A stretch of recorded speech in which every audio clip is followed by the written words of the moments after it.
પહેલું તો બાળકના જન્મ સમયે બાળરોગ નિષ્ણાતની હાજરી અનિવાર્ય છે. પછી ભલે એ નોર્મલ ડિલિવરી હોય કે સિઝેરિયન, કારણ કે બાળક જન્મ પછી જે ફર્સ્ટ બ્રીથ લે છે એમાં બાળરોગ નિષ્ણાતનો ફાળો મહત્ત્વનો છે. જો કોઈ કારણસર બાળક જન્મ પછી ના રડ્યું તો એ જન્મની જે ફ્યુ સેકન્ડ્સમાં બાળકને બ્રેઇનમાં ઓક્સિજન મળવો જોઈએ એ મળતો નથી અને એના કારણે બાળક કાયમ માટે મંદ બુદ્ધિનું થઈ શકે છે. એટલે બાળકના જન્મ સમયે બાળરોગ નિષ્ણાતની હાજરી અનિવાર્ય છે. હવે નવજાત શિશુનું સંભાળ માટે શું કરવું?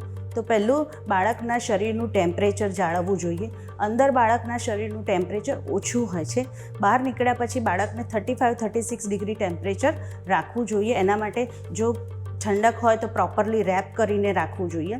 ઇન્ફેક્શન ના લાગે એના માટે બહુ લોકોએ બાળકને ના અડવું જોઈએ. જન્મ પછી એઝ અર્લી એઝ પોસિબલ, એટલે જન્મના અડધો કલાક પછી પણ મધર ફીડિંગ ચાલુ કરી શકાય છે. પછી ભલે એ નોર્મલ ડિલિવરી હોય કે સિઝેરિયન હોય. કોઈપણ પ્રકારની ગળથૂથી કે પ્રીલેક્ટિયલ ફીડ્સ બાળકને ના આપવા જોઈએ.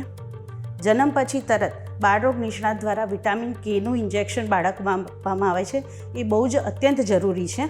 જન્મ પછી BCG, પોલિયો અને હિપેટાઇટિસ બીની વેક્સિન જન્મના 24 કલાકની અંદર આપવી જોઈએ.